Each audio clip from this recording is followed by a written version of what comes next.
we've been having amazing mentorship sessions from various speakers in Microsoft, from LinkedIn, some from the Nairobi office, others from other parts of the world. And I believe that we have all been learning a lot. Thank you, first of all, for having me. I'm thrilled to be here. That I've been hearing a lot about the Game of Learners, and very excited to be on this call and be able to speak to you all. I would encourage you to think about what are the challenges that you see in your community that haven't been addressed, right?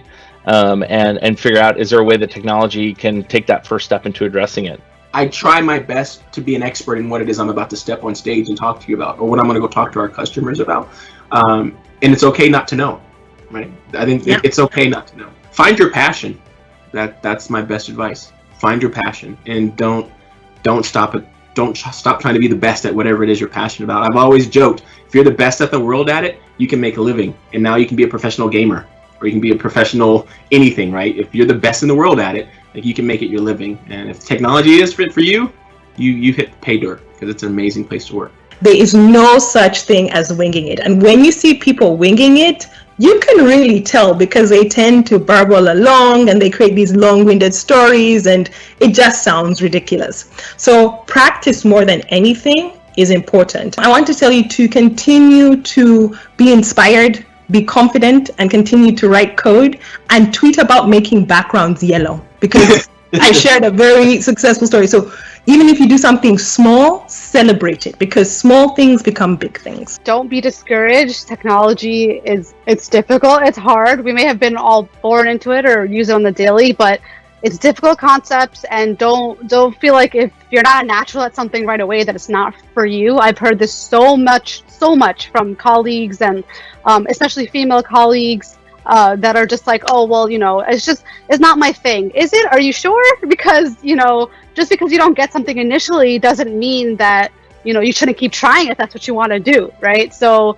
definitely, if you're not, keep going, keep pushing forward if it's something you like, even if you don't feel like it comes naturally to you. And remember that, it's not the end all be all. It's the vehicle for figuring out your passion. So just keep trying out things. Don't put yourself in a box straight away. Figure out what you like, and it's okay to move and shift gears. Like, I've seen people who start out in sales and become technology-focused people. I've seen programmers turn out and be business people. You're constantly evolving, constantly learning, so don't forget about the love of learning above all else. The process is not that easy. There are a lot of stages and a lot of questions you really have to study. Learning never stops. No matter where you go, new things come. You have to really learn new things for you to be able to adapt. So learning never stops, and you should never stop learning.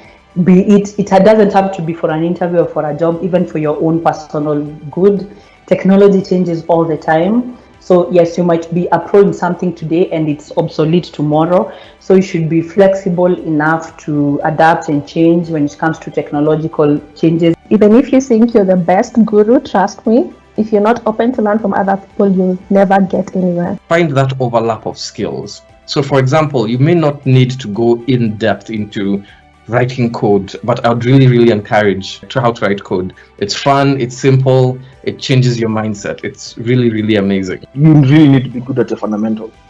And sometimes you may have to pick one thing and run with it for a while so that you become good, and then you can pick something else, right? But you really need to be good at your fundamentals. If you're constantly showing passion for what you do, people will discover you and they'll pick you up and put you in places where you need to be. So just be consistent in whatever you're doing and network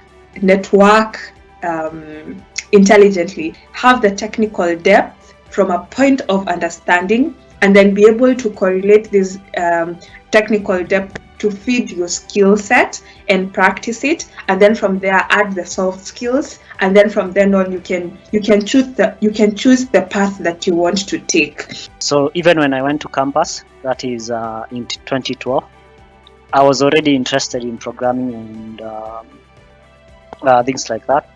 And in campus is actually where I had my most growth as far as software engineering is concerned. There's no best time to start. If you get an opportunity for internship, I think, because that's the only way you can get ready for the job market. So you have to start from somewhere. From my perspective, I look at an internship position as a learning position, right? So you may not feel ready to step into the industry to work on a particular solution, but interns basically are understood to be new entries into the organization, and there's usually a lot of support that is given to them. So as much as you feel like you're not ready, look at it as a learning opportunity where your mentor will guide you through the process of learning how the corporate world works, and any new skills that you're supposed to pick up. It's really, really powerful on what you can do with LinkedIn, how you can interact with people. If you're looking for opportunities, there's so many more on LinkedIn. And that way you're just able to also interact with people in that industry. There are also a lot of professional groups within LinkedIn. So it's good to join those ones. You'll get a lot of what's new, what's coming up. For example, if you're in Microsoft, you look at what are competitors doing, what are they coming up with, and that way you just learn more about the industry and what you need to do. The profile photo is so important because it means that it's the first thing that an employer will see of you on your LinkedIn.com page. Now, your profile picture should really represent you and who you are. So when I look at that picture, I want to be able to tell, who is that person? So make sure that the photo represents you. The second thing is around your industry. So your industry is so important because that's actually the first thing that people search when they're looking for someone. So if I'm working in the tech industry and I'm trying to find someone to work in my organization, I will search by the industry first. So over 300,000 people search by industry every week on LinkedIn. So it just shows how important that is. The third thing is around the crafting a compelling story about yourself. So this is really, really important. And this is what we describe as your elevator pitch. So when you get into an elevator and you have to sell yourself to the CEO of a business who's standing beside you, and you've got a couple of floors on that elevator to tell them exactly why they should hire you. That is what this intro should be. I personally share all of my learning because I think that being able to demonstrate that I am taking time out for my development is always going to be a positive for an employer. Make sure you're setting yourself up for success by having a solid resume and having a solid amount of experience. If you're not getting it through a university, then you are taking online courses, you are trying to, contribute on GitHub, maybe you're building your own app.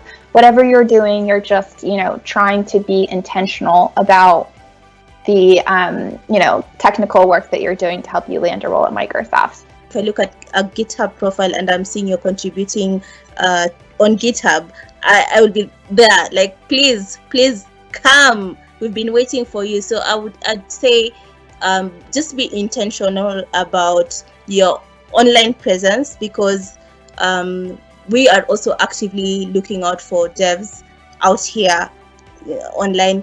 Go to events. So in Kenya, especially, we have a lot of communities. So you'd find there is like a Python event or there is a hackathon. Be intentional about going to those events, and where you're contributing, have that in your resume as well.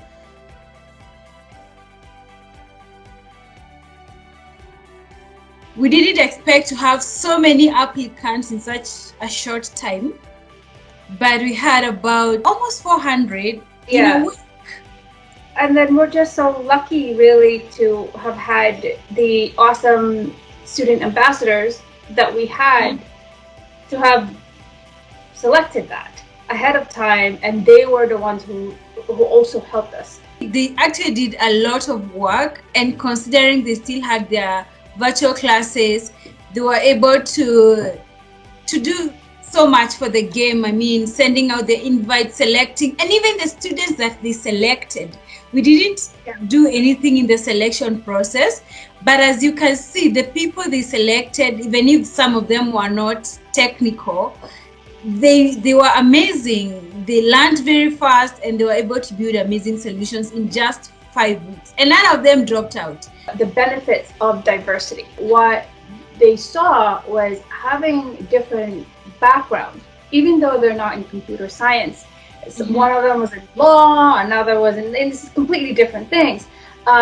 Because they were in a different program in school, they had a different perspective. It made their product more well-rounded.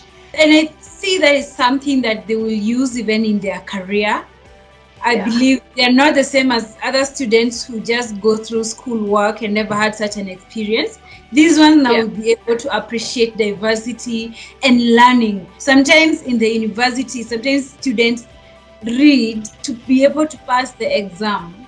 But now with GOL, they were actually learning to put in practice what they have learned to be able to produce the solution.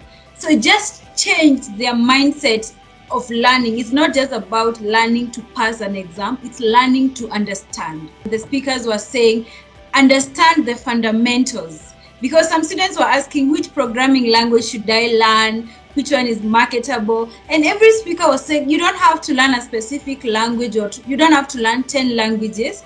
Understand the basics, the fundamentals, and with those, you can apply anywhere, and that is what employers are looking for.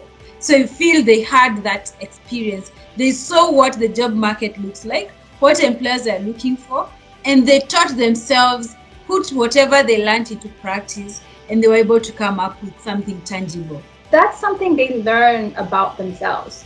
And that whole self-confidence, no one's going to take that away from them. They know that they can do it. They've proven that they were able to do it. If you're going to build something great, you can't do it by yourself.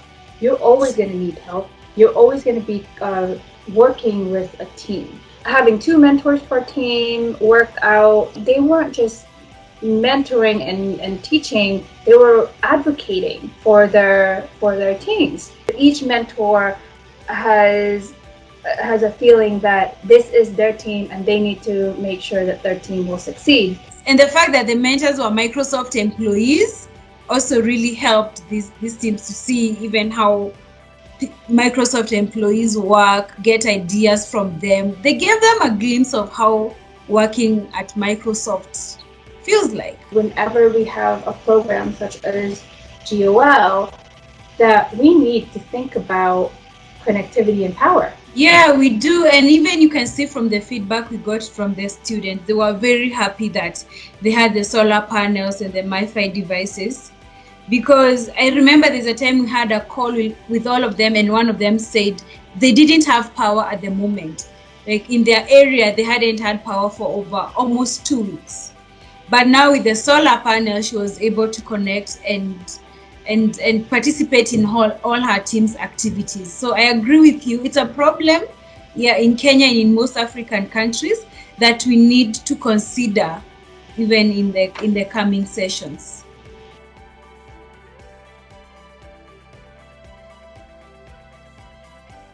And let the games begin. On my free time, when I am petting, on my free time, when I'm not coding, I enjoy petting my dogs. I literally talk to my cat when I'm bored or when I feel overwhelmed with work or school stuff, and it actually helps me calm down. I know it feels a little bit weird, but yes, talking to my cat actually makes me cool down. Does it have a black and white filter by default? Wait. There's an issue with my drivers. I don't know. Okay, and I tried updating them, but okay, yeah. It seems to be I have also been trying to solve this. It's actually so easy, but I can't figure it out even after watching 100 YouTube videos. I love football. Let's not even go into that because I could speak about that the whole day, technically the whole day. I love football. My team is Arsenal.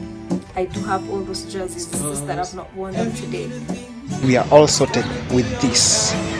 Yeah, one of the funniest stories from when I was a kid was playing with my sister. So we'd actually, sometimes I'd ride my bike and carry her on the carrier. And then since she wouldn't really trust me not to let her fall, we would ride, and then at some point I'd realize the bicycle just got lighter, and then I'd be like, what just happened? So on turning around, I find that whoever I was carrying jumped off at some point, and that was so funny. I love crazy headgear, and that's why I've got this on. Yes, I love crazy headgear, and the crazier it is, the more I fancy it. I'm here to enjoy my food. And here too, as you can see, rice and beans. So, let me first taste it, guys.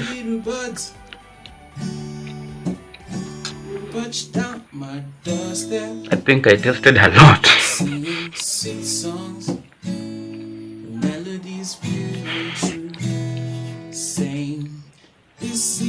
Not bad, but let me taste it again to get the second opinion.